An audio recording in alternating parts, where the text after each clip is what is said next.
So I am back on the Locked On Blue Jays show. The Toronto Blue Jays go from very high to all of a sudden, well, pretty low.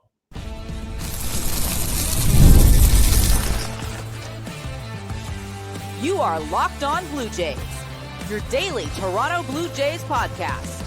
Part of the Locked On Podcast Network, your team every day. Welcome back to Locked On Blue Jays. Thank you for making Locked On Blue Jays your first listen every day. We are free and available wherever you get your podcasts and on YouTube. Part of the Locked On Podcast Network, your team every day. As always, I'm Braden Iwasko. He's Carter First. You can find us on Twitter, Braden5 Iwasko. Carter First, too, as well on our main channel at Locked On Jays. Make sure you guys do go and follow us on there. You can follow us on Instagram and TikTok at Locked On Blue Jays. And if you're new here to YouTube, make sure you hit that subscribe button if you haven't already. And if you're listening anywhere else, we appreciate that as well. Always leave your comments, your thoughts, your feelings down below. Sorry, I have to be a little quieter. That's why I'm not as animated. I'm still in a hotel room out here in Rome. Yeah, finishing off the trip, capping it off. Got a long flight tomorrow, or I guess today, as you guys are listening to this. I guess it is today already. It's about 12:30 out here. So it's been a crazy trip. I got to give Carter all the props in the world for hosting the guest week. It was fantastic. Some of the guests were awesome. All the guests were awesome, honestly. It was a great group of guys we got to get on. And this should be interesting, at least, because I get to finally get my Jays thoughts and feelings out on this podcast again, which feels like it's been forever ago. Carter, how you doing? How was guest week? Oh, I'm doing great. It's a little bit different being on the other side of things, taking kind of the back seat here and letting you kind of do all the intros and, kicking off the episode. Because, I've obviously been undertaking the reins for the last little bit. And it's nighttime where Braden is. We're regular people, Canadian people. It's, 5:30 my time. So I can be a little bit more fired up, even though there is unfortunately not a lot to be fired up about. Kind of takes away a little bit of the joy that you had on this road trip for this series. Me and Skylar, me and Tristan Baranowski, me and John Jay, and then Braden, I think, might have touched on it a little bit as well during this road series, but we would have been happy with 5-4. That's what we kind of got from this Jays road trip.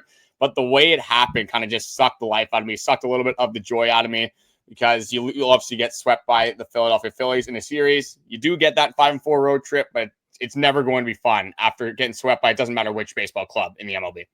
No, and you know what? I got to get a little bit of my Jays talk out of me. I went on to Edmonton radio. I think that was on Thursday or Friday, and I was really pumped up. But on the flip side of things, I knew that the Phillies series was happening. I think it was right before the first game, so it might have been the Thursday night.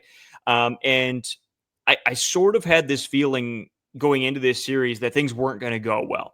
They were facing some great pitchers. And honestly, at the end of the day, teams they get so high, they get on a pedestal, and then there's always a team that goes and brings them back down. And the Philadelphia Phillies are an amazing baseball team. Their lineup up and down was fantastic. Their pitching was great. I mean, anytime you have to face Zach Wheeler, you got to be a little bit terrified, right?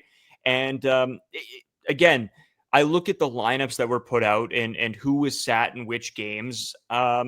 And I wasn't a huge fan of that, even though I know at some point these guys need off games and they need rest days. It's just difficult to sit there and be like, oh man, where's Bo Bichette when you really need him, right? Or whoever that might have been on the bench for some of these games. But totally understandable. Am I completely destroyed after getting swept by the Phillies? Not necessarily. I think that I'm still riding the wave of this team has done some amazing things in the past 2 weeks. And we need to be happy about that.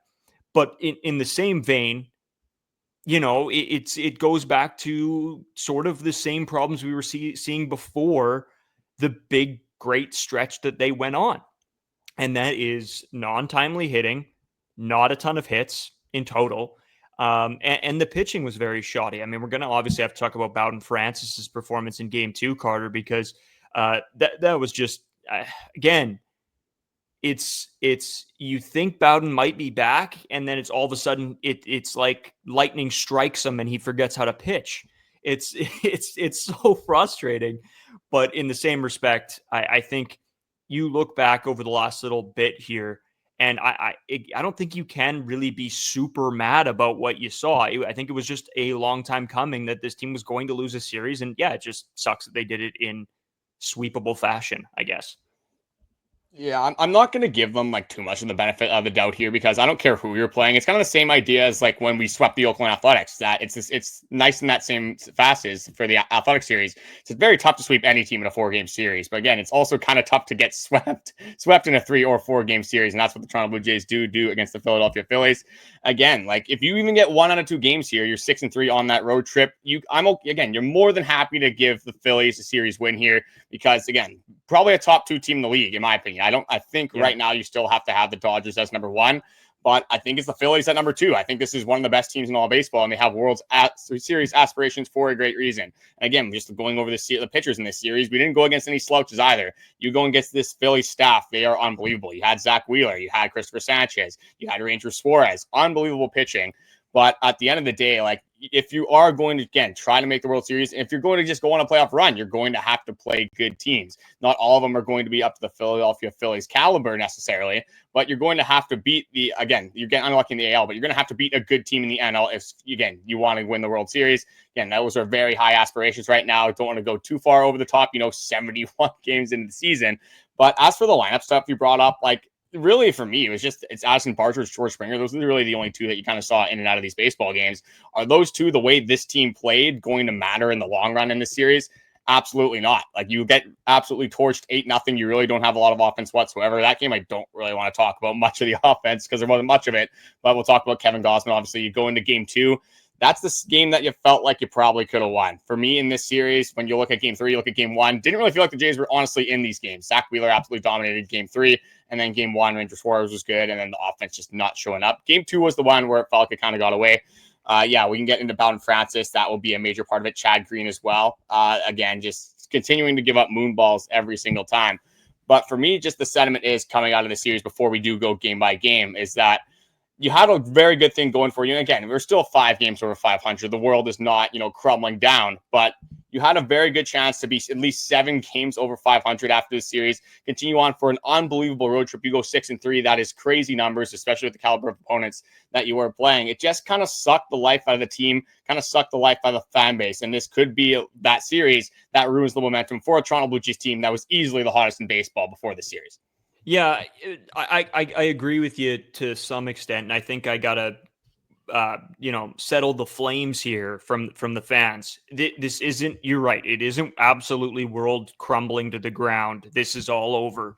It can't be that because otherwise we're back to being the Jays fans that overreact to everything, if it's good or bad.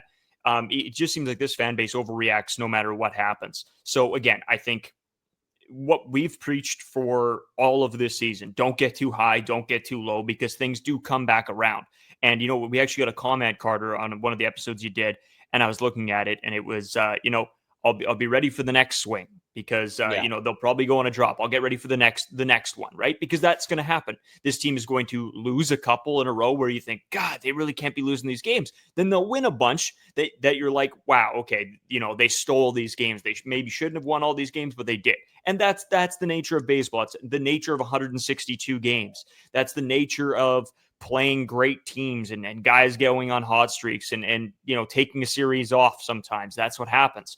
And that's just the game that we love. And if you get frustrated by that, well, welcome to baseball, I guess, because that's the name of the game. And I guess, we will talk about the Bowden of it all, Carter. But I mean, you're 100% right. When we have a conversation on all 3 of these games, game 1 of this series, was an absolute disaster. I mean, I was illegally streaming all of these games. And so I was a little bit behind all of the pitches. And of course I'm getting the score notifications before it actually happens. Yeah, I had to turn mine off. I couldn't handle it. It was ruining baseball games for me. So I got rid of the notifications on the score. I think you should do the same, especially when you are doing those kind of streams. But yeah, it was super frustrating. But it got to a point where I was like, all right, you know what? I'm just getting ruined by this anyway. And I turned game 1 off because I was like, I was frustrated. I think we were still in the boat at that time. I was trying to go to bed. I think it was 4 a.m. I was trying to stay awake and watch the game, and it just wasn't going well. Then game 2 comes in, and I'm watching all of that go down, which I'll get into more. And then this game was game 3 was at a good time for me. I was able to watch, everything and it not be 4 a.m. So that was great. But then, the wheels fell off again here. And yeah, I think overall, when we look at this series again, it's just frustration because you go from such high highs to low lows. So again, for all of you watching all of these games with us and coming here for what we're about to talk about, is don't overreact. Don't be the people that go on to Twitter and start blasting this team because of one series, because again, they have an off day here. They're going to go in, excuse me, and maybe they'll win the series against the Diamondbacks. Maybe they won't, but it's so day to day, and with an off day thrown in there, it could completely re-energize or take the momentum out of whatever team is playing. So wait and see. Don't overreact quite yet. Yes, if they go get swept by the Diamondbacks, maybe we start to have a conversation of, oof, was this just a miracle stretch for the Toronto Blue Jays? But right now, I don't think that can be the narrative, or at least for fans that enjoy the game, I don't think that should be a narrative in your head. It is funny, though, because after that St. Louis Cardinals series, we did have Skyler on the podcast, and we both said that might be the most fun that they were having on the plane this entire season. They're probably having a gazillion beers. They are getting after it, and why wouldn't you? Because you go over the last couple of series that this team has had and playing an unbelievable caliber of baseball. Like we said multiple times that week, they are the hottest team in baseball. And then now you look at this series, and this might be the quietest airplane ride that they do have coming back home after, again, a 9-game road trip. But I do, again, people are kind of, getting a little bit too overexcited and getting a little bit too down on the team once again, because it is Philadelphia Phillies, one of the best teams in all of baseball. And just going over the stretch that this team had, just how they were able to navigate it. So over these last 10 series, I'm going to say the last 10, we do have the Diamondbacks is included. So I guess the 10 series that are, again, upcoming and in the past, but they've navigated this stretch pretty well. They played the Detroit Tigers, one of the best teams in all of baseball. The record says it. The eye test says it. The stats say it. They lose that series 2-1. They sweep the Padres, get swept by the Rays. But then after that, you go against the Texas Rangers. You win a series there. Maybe you shouldn't have, but you win a series. Sweep the Athletics. You play a good series against the Phillies, win that. You play a great series against the Twins. You win that. Sweep the Cards, and then obviously you get swept by the Phillies. Then you have the Diamondback series. We'll have to see how that does pan out. But you look at those 10 series, you look at those 10 teams that this team had to play, only one of those teams is under 500. It's the Tampa Bay Rays, which it doesn't matter if they're 100-0 or 0-100. They're going to play the Jays tough no matter what. So, again, there's a little bit of an asterisk by that one as well. If you go back, again, like even past the Detroit Tigers series, and you go back and you look how this team has been playing, honestly, since the month of May, things have gotten a whole lot better in May and have continued to get better in June. And there's way more optimism surrounding this team right now than there ever was in April, and there ever was obviously in 2024. So again, the conversation is a little bit here. Yes, the series did suck. Again, definitely hold them accountable for not playing a good brand of baseball. But in the grand scheme of things, they're 71 games in. They're 5 games above 500. Pump the brakes right now. Again, it does suck, but saying that, their schedule gets a whole lot easier now. You go through the peaks and valleys of the season that we always do talk about. They got the Diamondbacks obviously coming up, and then they got the Chicago White Sox, and they got the Guardians, the Red Sox, the Yankees for a 4-game set over Canada Day. That is going to be a massive series for this team. But then after that, the Angels, the White Sox, the Athletics. So that is a pretty soft part of your schedule right there. You're in a good spot after, again, playing above 500 baseball against teams that are above 500. So in the grand scheme of things, you cannot really be too upset about where this baseball team's at right now. No, and Carter, we got a lot more we want to get into. Obviously, we want to cover the games and what happened, and just a little bit more certainty. Obviously, the bout in Francis, it has to be the biggest takeaway of the weekend. I think, yes, the offense not showing up is another one, but we'll talk about all that. But Carter, just before we hit the first break here, I think you promised people that I would buy a jersey for them if the Blue Jays swept the Phillies. So now that the Blue Jays got swept by the Phillies, are the fans supposed to buy me a jersey, or how does this work? See, that was funny because I kind of lied to you about that part. Me and Skyler were going to buy the fans a jersey, and I just said that. We told them it was you. But yeah, me and Skyler said we were going to buy the fans a jersey if they swept the Phillies. I'm not sure. I mean, do we need a jersey now from the fans for the Toronto Blue Jays? I'm obviously not expecting that whatsoever, but it's just crazy how, yeah, things can go from so high to so low very quickly. So, I mean, if you want, feel free to send us a jersey. I'm not going to complain about that whatsoever. If you want to send me a Brandon Wasco jersey, I'm not sure what I'm going to do with that. Maybe use it as, a fire starter. But we always say I like to have fun on this podcast. And I kind of forgot that we did tell you about that part of the jersey kind of swap sale that we were going on with this podcast. But yeah, it's just, again, crazy how the sentiment can change pretty quickly. Again, we've always had on the podcast, don't get too high, don't get too low, because it's a baseball season. And just as I said, the players have peaks and valleys, the schedule will have peaks and valleys, the performances will have peaks and valleys. You just hope by the end of those peaks and valleys, you have somewhere in the middle that does result in the Toronto Blue Jays making the playoffs. But there's, again, a ton more we want to get into, a ton more game-by-game stuff that we're going to dive into, some player performances, who should be on this team, who's deserving to be on this team, what the solutions are for the near future, a bunch more stuff we want to get into. We'll dive into that after this short break. Today's episode is brought to you by Open Phones. If you're running a business, you know that every missed call is money left on the table. Think about the last time you had a service emergency, like a burst pipe. If your first plumber didn't answer, did you wait? Nope, you called the next one. That's why having a reliable business line is so important, and that's why you need Open Phone. Open Phone is the #1 business phone system that helps you streamline and scale customer communication, all from an app on your phone or computer. I'll tell you, that is a huge help. As you know, you can just do it straight from your phone. I know some of these sites just are programmed through other people, but that's why Open Phone is the best, because it's right from your cell phone. You can download the app and it is fantastic. Open Phone is offering Locked On Blue Jays listeners 20% off your first 6 months at openphone.com/lockedonmlb. That's openphone.com/lockedonmlb. And if you have existing numbers with another service, Open Phone will port them over at no extra charge. Open Phone, no missed calls, no missed customers.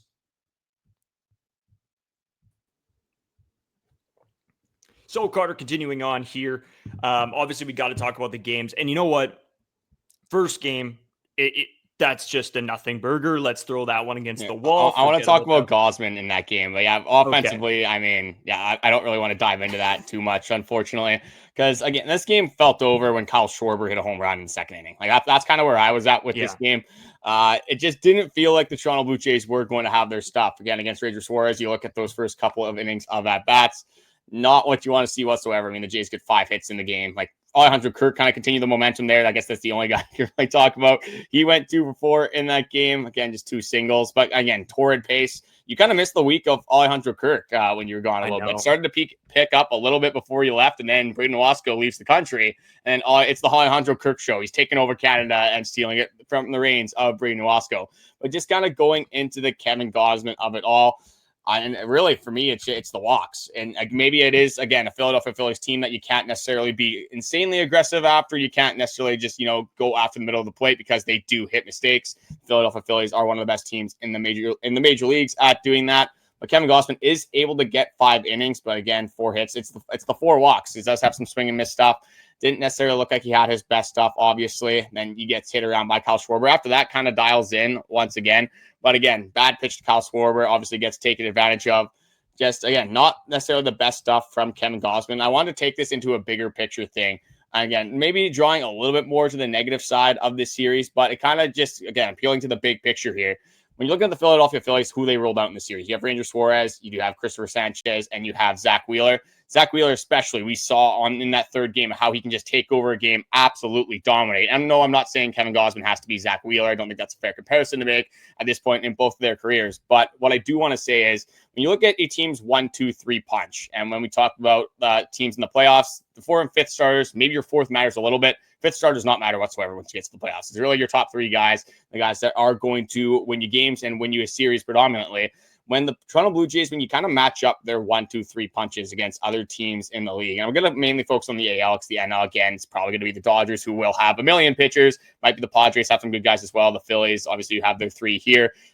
Aaron Noah might mix into there. But when you look at the Toronto Blue Jays' top 3 pitchers, Bassitt, Berrios, and Gausman, even just in the AL, like looking at the Yankees, they have Max Fried, Carlos Rodon, Luis Field. How does it match up there? You look at the Astros, Christian Javier, Framber Valdez, Hunter Brown, like even the Rays, like Drew Rasmussen, Ryan Pepio, and when Shane McClanahan comes back, you got the Mariners starting staff there. You got the Guardians starting staff that isn't too bad either. You got the Tigers, who have Skubal and Flaherty. I'm not sure how this Toronto Blue Jays top 3 matches up against other trios in this league. Again, they are kind of getting up there in age, and Kevin Gausman is still a very good pitcher. But when it kind of comes down to it, and we really saw it in this series, because you see the Philadelphia Phillies, that is the caliber of team you're going to have to beat in the World Series if you do end up making it there. I'm just not so sure how much juice that these guys will have and what their ability will be like to go against these really good lineups through 1 through 9 and be able to put up zeros against a just unbelievable caliber team like they are in the Philadelphia Phillies. Yeah, and that's a worry. I mean, this is something me and you have talked quite a bit about when I think you were going through the phase of, does this team have an ace right now? And this was probably going back a month now. I think we were talking about this. And my always thought was Kevin Gausman is that guy, because for the majority of the time he will be good. But this season, I think with all three of our, big three, the problem has been consistency. Is they will go out and they will have a month that you're like, oh my God, this is why we have these guys. This is why we call them, for a while we were calling Gausman and Berrios the pair of aces, right? And I think it's getting to a point now where it's just too inconsistent. It's too month to month. It's too week to week on what performance we're going to see from these guys. And that's a huge issue, because moving forward into a playoffs, you can't have Kevin Gausman not have a good outing. You need him to rise to the occasion. You need Jose Berrios not to struggle. You need him to rise to the occasion, which he's actually done in the playoffs before. He has been pretty solid. But then he's had his games where he's collapsed. So the big question is, are these guys that are playoff ready, that are playoff performers? And that's been a question around this Toronto Blue Jays team for the past, I don't know how many years, Carter, since Vladdy and Bo really started kicking off. Can they perform and show up in the playoffs? And so far, I think the answer has been no. Will that change? Can that change? Absolutely it can. But from what we're seeing right now with this pitching staff, do I think that they're good enough to win a World Series? I don't know. And I know we're going to talk about this a little bit on tomorrow's episode of just what positional needs does this team have? Does this set them up for, the playoffs? And if so, what moves do you want to see be made? We're going to talk about all that tomorrow, obviously. But going back to Kevin Gausman and that whole bit, Carter, was the biggest problem I had with that start was, you're right, the walks, they were huge. And going off of that, I guess, is the pitch tunneling, the pitch sequencing. What I found was when most guys miss a pitch, they will then use that missed pitch and try to work back in the zone. Obviously, unless it's egregious, right? If it's an egregious miss, you can't use that for anything. And I think that was Kevin Gausman's biggest problem, was that when he would have a big miss, it would be so far out of the zone or so far unusable in the pitch sequencing that he would have to go to something else. And most of the times as a batter, you're waiting to see, hey, he just threw a slider and didn't have any handle. Oh, okay. So can I expect a fastball here? Probably. Can I expect a splitter here? Oh, maybe. It cuts down the amount of pitches that are usable then, because that Kevin Gausman's probably not going to come back with that same pitch that he just missed by four feet. And that's an issue. I think the pitch tunneling leads to the pitch tunneling and the pitch sequencing leads to bad misses in this case with Kevin Gausman. They were such bad misses that the pitch tunneling didn't matter. And that is so big in today's game of baseball. So that was Kevin Gausman's biggest problem for me, is you're right, which leads to walks, which leads to feeling scared against some of these guys, which maybe you should be, because their offense is absolutely electric. But in the same respect, you can't give them all the credit in the world. You have to understand it. It goes back to that saying, right? In baseball, you have to think that you're the best player on the diamond at all points. If you have people in your corner telling you, that, oh, this guy's unbelievable, that this guy's so much better, he's going to hit up on you, or this pitcher's so good, then you go up to the plate and you don't think you're the best guy on the diamond, it's not going to go well. You have to believe that you're the best player on that field. And I think against this Phillies team, that was something the pitchers for the Blue Jays just weren't thinking. They were scared, and you can't be, even against a good lineup. And that's the thing with pitch tunneling, is that it doesn't matter how good your pitch tunneling is. If you throw a fastball that's a foot off the plate, and then you throw a splitter that's again a foot off the plate, maybe it's tunneled pretty well off that fastball. But again, if it's not starting as a strike, it's not probably going to end up as a strike, especially when it is that splitter at the bottom of the zone. So if you're going to throw that splitter like Kevin Gausman always does, normally, again, obviously you guys watch the games, you know what Kevin Gausman is about. He is a splitter fastball pitcher. So with that pitch tunneling, you want the splitter to drop straight down. That's one thing he's had some issues with. It's when it starts having that horizontal break. It doesn't really look like the fastball, because a fastball isn't going to break 6 inches to the right or left. So with that splitter, he's got to start it in the zone. It's got to be at least a competitive pitch to have hitters offer at it. Sometimes in this outing did not necessarily have that. But again, kind of dialed back in, did still have the swing and miss stuff, had 15 whiffs on obviously all these pitches combined. So it wasn't necessarily the worst start with Kevin Gausman. It's just, again, or the way the offense, the at-bats were going, you just kind of tell as soon as they scored 4 runs, it was not going to be a great game for the Toronto Blue Jays team. Just kind of back to like that playoff sentiment there. One of the reasons why, like maybe I'm a little bit harder on guys like Kevin Gausman, Jose Berrios in these instances is because maybe it's a something that I've kind of what's the word I'm looking for? It's inside of me. For some reason, I'm thinking that with the offense, with Bichette, with Vladimir, and just their lack of ability to hit in the playoffs, I think that there's a lot more pressure on this pitching staff because your 2 best hitters on this team, Bichette and Vladimir Guerrero Jr., haven't showed you, again, in their limited appearances in the playoffs that they can kind of carry an offense. They can come up with a big hit. It kind of feels like how it did in 2023 a little bit in these playoff series that we have seen is that if you give up 2, 3, 4 runs, is your offense going to be able to respond to those in those instances and be able to put up massive runs? So that's kind of the issue that I do have with it, is that it's really the entire team in general. If you don't have that perfect pitching, is your offense even going to be mediocre enough in a playoff scenario where they can score runs? We've seen it in the Twin Series. We've seen it in in one of the Mariners games. This team did struggle to score runs. Hopefully that isn't a common sentiment that we do have with this Toronto Blue Jays team. But going into the second game of the series, and obviously this is going to be the Bowden Francis conversation that we seem to have every single time this guy goes out on the mound. What John Schneider pretty much has been saying, and this is kind of where I'm at with Bowden Francis, is clearly right now he is not good enough to be pitching or making a everyday starting or rotation start for this team. Like every 5 days, he can't be going out there and starting for this baseball team.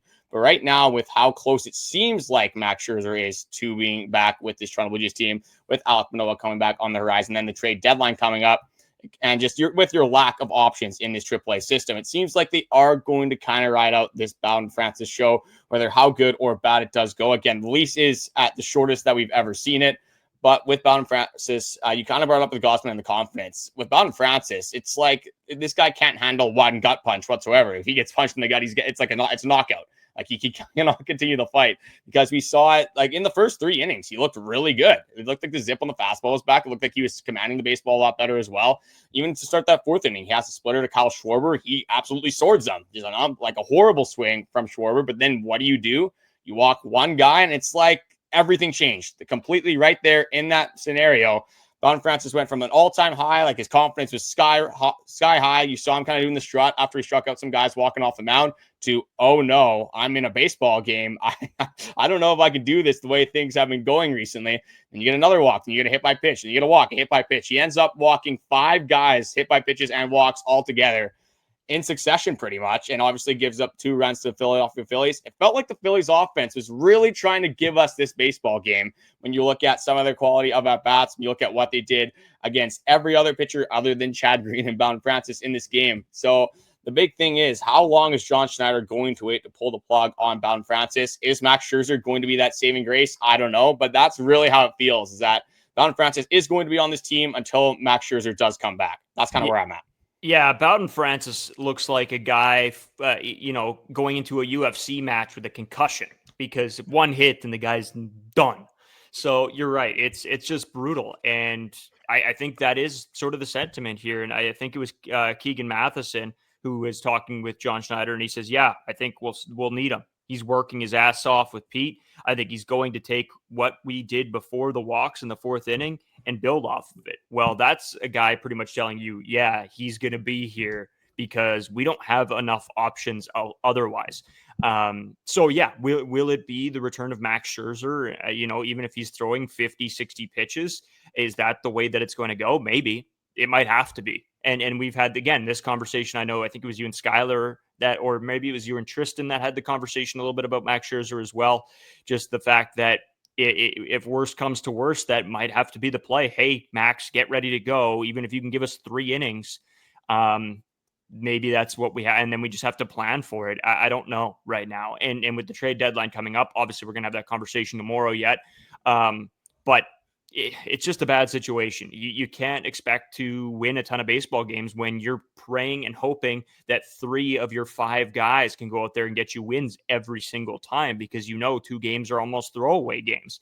So yeah, again, we could talk about Bowden Francis forever, but these people have seen him for the past month, 2 months, this entire season, not do anything well. So it won't be anything new for you guys. Carter, I guess just before we take this quick break and talk about game 3 and obviously set you guys up for tomorrow's episode, because that's going to be a big one. We're going to talk some trades. We're going to talk about what the position of this team is coming off of this Phillies series, obviously, and then the series preview tomorrow as well, but we'll tee all that up for you guys right away. I guess, Carter, to clean up things on Bowden Francis a little bit and Kevin Gausman is the fact that I'll just ask you this right now. If you were John Schneider right now, would you be sending Bowden Francis down? I think it's just the issue is that there is a lack of options with this Toronto Blue Jays team right now, but clearly Bowden Francis, like the confidence just isn't there whatsoever. Some people are saying DFA Bowden Francis. I think you're an idiot if you say that. You saw what he did last year. You saw what he is capable of. Is that what he's going to give you day in and day out? I'll also be the first one to say it. No, I'm a big Bowden Francis guy.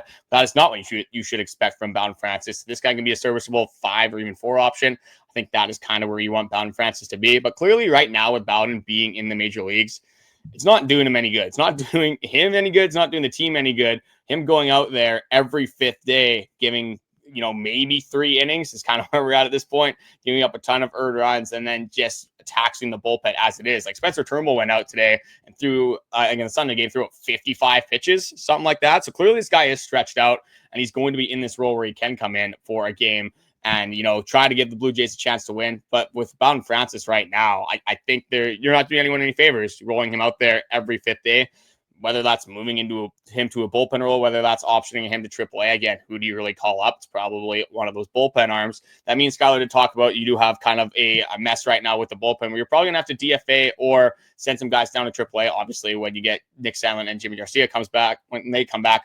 This is just a huge conversation, obviously, that we could branch out for another hour and a half. So I'll kind of keep it condensed to what I just said is he's not doing anyone any favors being in the major leagues right now. So I think you do have to send Bowden Francis down to AAA. Is the option going to be much better than Bowden? Probably not. So that's kind of the issue there. But again, you at least take the chance, get somebody that is a little bit more unfamiliar to other baseball teams. You have seen what they can do when there is no tape on them. And you just kind of have to ride it out until Max Scherzer, again, can make an appearance. But I'll end with this, actually, is that I don't think John Schneider and this baseball team does anything until Max Scherzer comes back. I think he's close enough now, and it seems like he's making enough rehab starts that he is going to be on track to be back in a week and a half. I don't think John Schneider makes a move until Max Scherzer is back on this team. And when Max Scherzer is back on this team, I think that's when they do send Bowden Francis down to AAA. Yeah, I couldn't agree more. We're going to come back. We're going to talk game 3, and we're going to set you guys up for tomorrow's episode, which is a big one. So make sure you guys do tune in. Leave your thoughts, feelings, comments down below. We'll get back to you guys. And, if we find anything interesting, we'll talk about it on the show. So leave us all that down below, and we'll talk to you guys in this next segment coming up. Today's episode is sponsored by Supply House. Get the supplies you need from the site that's made for the skilled trades, supplyhouse.com. Whether you're in plumbing, HVAC, or electrical work, Supply House is the most reliable way to order products online. Their easy-to-use website is packed with helpful resources and the latest product info to help you get the job done right. Plus, with a complete inventory of over 200,000 parts from over 400 top brands, you'll find exactly what you need delivered fast from coast to coast. Need help with an order? Supply House offers expert support and industry-leading service, so you'll always talk to a real person. And for the trade pros looking for an extra edge, their free Trade Master program offers exclusive perks like a dedicated phone line, free shipping, and discounts on every order. Thousands of skilled professionals already taking advantage. Now it's your turn. Join the Trade Master program today at supplyhouse.com/TM. Start ordering plumbing, HVAC, and electrical supplies with just a few clicks. Plus, use promo code SH5 for 5% off your first order. That is SH5, 5% off your first order, and that is at supplyhouse.com. Internalized, by the way, was the word I was looking for. Internalized. Yeah. Don't know why it took me so long to get there, but you know what? I knew it. I was in the midst of a cough, so I had my mic muted. But I would have helped you out if I could have. But sometimes you just gotta let the guy work through it. And well, I mean, we had some report card grades when I did my Skylar episode. He gave me an A+ for math, and I got a B-. I got a passing grade for my English. Words are hard, but I mean, hey, I'll take that on any report card that I ever get. And because Skylar Peters is such a good teacher, that's why he's giving you that.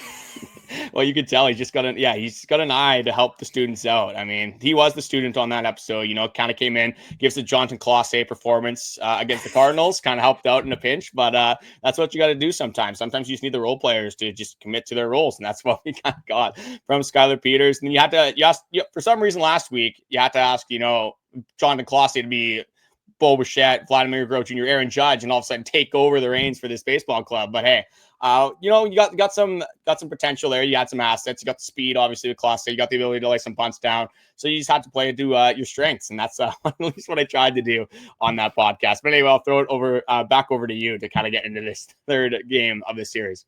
Yeah, I mean, again, it starts out just not the way you want it to, right? The offense does absolutely nothing to start this game, and honestly, like really until the sixth or seventh inning or whatever that was, really nothing. A game was over. It didn't matter by the point that they started getting a couple hits, and they weren't going to climb the way back out of this. Jose Berrios obviously goes 4 2/3, gives up 9 hits, 6 runs. Gets 5 Ks, but again, it's just struggled. Yeah. If you can't get your best day out of these guys, the offense once in a, yes. And we look back and a couple games, they will give you the help. But for the majority of this season, if your pitching staff isn't at their best or having one of their better games, I think that was you that brought up, if you get, 30 starts, 10 will be really good, 10 will be mediocre, and 10 will be terrible. Right. And if you're not getting one of those 10 good starts or on the high end of a mediocre start, this team it doesn't have enough to bring it back. So this was a frustrating one. And yes, I think game 2 was the most frustrating because there was opportunity to take advantage of that game and really, lock that one in as a win and give you a chance and maybe the momentum to win a series. But game 3, I just felt like this team was completely out of it the entire time. Again, it felt like game 1 to me quite a bit. And that's just a brutal thing. It felt like there was no fight. I was just with Edmonton radio when I was on the cruise ship. And my first thought was when talking to them is this team feels like there's more grit, that there's more heart. And you still do see that sometimes. And even when they're losing, it still does sometimes feel like that. And I think they have gotten better at it. But this series, it really felt like the heart and the passion just wasn't there. Or maybe it was too many road beers, Carter. I don't know. Yeah, maybe that. And then obviously the Philadelphia Phillies being a pretty good baseball team as well. Usually I'm not going to be the guy to give a hat tip on the podcast. I'm going to do that for game 3. I'm going to give that to Zach Wheeler because Zach Wheeler is just absolutely ridiculous. It felt like he could have had the iPad out with the strike zone. He's like, oh, I want a fastball here. Bang, just click it on the iPad. I want my sweeper here. Bang. I want my sinker here. Bang. Because he was hitting corners. He was like, you could just tell this was a masterclass of a game from Zach Wheeler. Don't know how this guy has not won a Cy Young, like especially even last season. What probably could have won the Cy Young, and then you had Chris Sale in your league. So I mean, like again, I normally don't give hat tips, and I didn't do that in the other games of the series. Like I think Ranger Suarez, as good as he is, you have to get to him, especially when you have a very good right-handed lineup. You have Barry Bonds, Ernie Clement in that lineup, hitting a left-handed pitcher. Did have a very good game again there as well, but. In this game, like Zach Wheeler is just a very good baseball player. So just offensively, it did not look like we had an ounce of a chance against Zach Wheeler. But I did get a little bit of hope instilled into me, kind of I think it was the 5th inning. He's got to double check here. It was the Alan Roden single and John DeClasse. Yes, it was the 5th inning. Or I got a little bit of hope here where they got to Zach Wheeler. It was a 4-2 baseball game at that time. Alan Roden sack fly in that inning. I want to talk about Alan Roden after this as well with that unbelievable catch he made. But then you get John DeClasse comes up in a big scenario too. It's 4-2 after that. Zach Wheeler kind of getting the pitch count a little bit up there. If you get to the Philadelphia Phillies bullpen, you actually have a chance in this game. But then Berrios kind of comes back out. Alek Bohm, it's an absolute moonball. And for me, that's where it's like, okay, this game probably over once again. And then Erik Swanson comes into the game. It's Father's Day. Obviously, it was on Sunday. Hopefully, you guys were spending time with your dads. Shout out to all the dads, kind of making the world go around. But watching it with my dad. Erik Swanson comes in. He's like, this guy sucks. He said some worse words after that and before that, but I'll sum that up for you guys. That is pretty much what he said. And Erik Swanson gives up a moonball to Nick Castellanos. It's an absolute grand slam off of him. It makes it a 10-2 game. The game is completely over at that point. Erik Swanson looks a little bit lost right now, still on the mound. Again, he's kind of having that same thing that Kevin Gausman had with that splitter. And Brown Francis is seeming to have. It seems like when the splitter isn't working, this is the common issue, because it's been the common issue for the Toronto Blue Jays team, is that it's going horizontal. It's going left to right and not going as much vertical break up and down. If you're playing it off a fastball, your fastball doesn't move like a slider. It's not going to go horizontally across the zone. Fastball breaks a little bit down, if anything, or kind of holds its plane. With the splitter, you want it to break vertically down because you want it to go completely out of the zone. You want hitters to swing way out in front of it and way out over top of it. Didn't really see that again from Erik Swanson. And that bodes the question, which I'm not going to phrase to you on this episode. Me and Skyler did talk about this. Is that when you have Nick Sandlin back, you have Yimi Garcia back, you have Braden Fisher kind of pitching the way he has been pitching. You have Mason Fluharty, who's come up, a young guy that has been pitching very well as well. You're going to have to make some decisions, and that could involve some DFAs on this team as well, with two guys that might be in that conversation being veterans in Erik Swanson and Chad Green, especially because of what they have been doing this season and just how much they're also getting paid. Yeah, and it's tough, right? Because I think going into this year, you weren't sure what you were going to have. And I think we hung a lot of hats on having Erik Swanson, having Chad Green, having Yimi Garcia.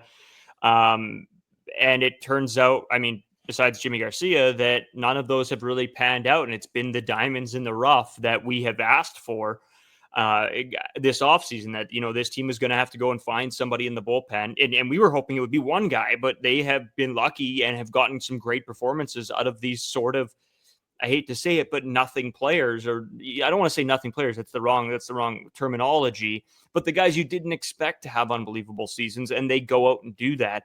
So yeah, it really pushes your hand now. Do you want, are you, again, this is going to go into the conversation I want to have tomorrow a little bit, is how much do you want to play for this season, and this season specifically, or how much do you want to maybe hang your hat on the fact that, hey, we can have these guys for the next couple years?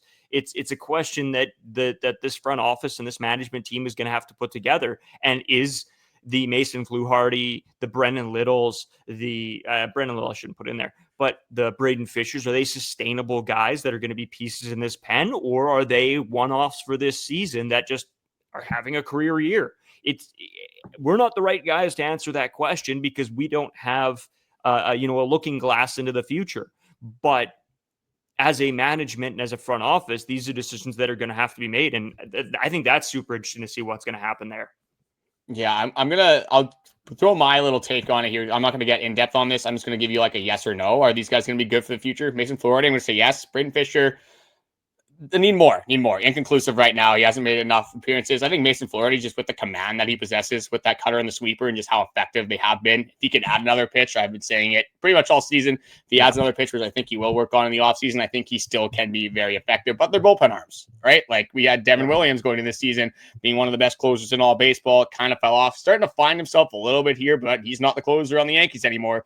Nobody probably had that on their bucket list either. Josh Hader last season struggled a whole lot. Edwin Diaz, another guy that has struggled. Jordan Romano falling off the face of the earth. Maybe not the same conversation that you should be having with like Devin Williams, Josh Hader. Maybe that's not fair. But again, Jordan Romano is definitely playing better than he is playing right now. So with the bullpen arms, there's a lot of volatility there. We're going to have to see kind of what can work with some of these guys. And with Erik Swanson, Chad Green, as for the future plans, obviously they're not too much a part of them. Chad Green especially being a lot older, but these guys are on their last year of their deals as well. So you're going to have to re-sign them. Are the Toronto Blue Jays going to get ahead of that and maybe DFA them? Again, they're not going to get under the luxury tax, so it doesn't really matter too much there. But it will be a question to have. Are these guys going to be a part of their future plans or not? That is going to be a question that will have to be answered from this front office, and we're going to have to see how that does play out for the rest of the season. But that is the Philadelphia Phillies series. I think we're going to try to leave that in the past as much as we possibly can, as much fun as we have had in this little bit of a stretch here. Definitely sucks when you do mix a sweep into the mix as well, whether it's against the Phillies, whether it's against the Rays, the Mets. You know, it's never going to be fun when you lose a series, especially the way you lose a series to the Phillies here. But Braden, is there anything else that you want to add coming still from Europe? Probably the last day you are in Europe, European boy, coming to an end after this episode. Is there anything else you want to add for the people before we head over? So it is an off day, I guess, as you guys are watching this today. So I will be on a plane for, I don't know, what's going to feel like 1,000,000 hours. Got some time to look into some trades for the Blue Jays. That's right. That is going to be my goal here, or at least to find a way of, you know, what is a path forward? And I think that's something that's going to be on my mind sort of as I'm on the flight, which we will talk about in tomorrow's episode as you guys pay attention to that one, because that's a big one. That's a conversation that needs to be had. And I've seen a lot of people having the discussion, but not, we haven't, because it still feels like it's a little bit away here. And we wanted to see sort of after this stretch ends, which we knew it eventually would. Now, where does that leave the team? And that's the interesting question here. Going forward, now how does this team pick up and move on? So again, tune in to tomorrow's episode. We're going to talk trades. We're going to talk deadline. We're going to talk just some options in the position that the Toronto Blue Jays will be in and have set themselves up to be in.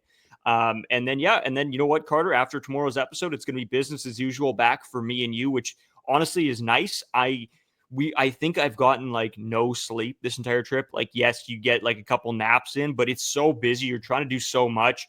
If for those of you that follow me on my personal Instagram account, I know some of you have done that already. I do make some like posts and stuff. So there was some up there of what we've done. It was a great trip. It was absolutely fantastic. And now it's back to real life right away. So thank you guys always for listening. We'll talk to you guys tomorrow. Big episode. Make sure you guys tune in. We want your comments, your thoughts, your feelings down below.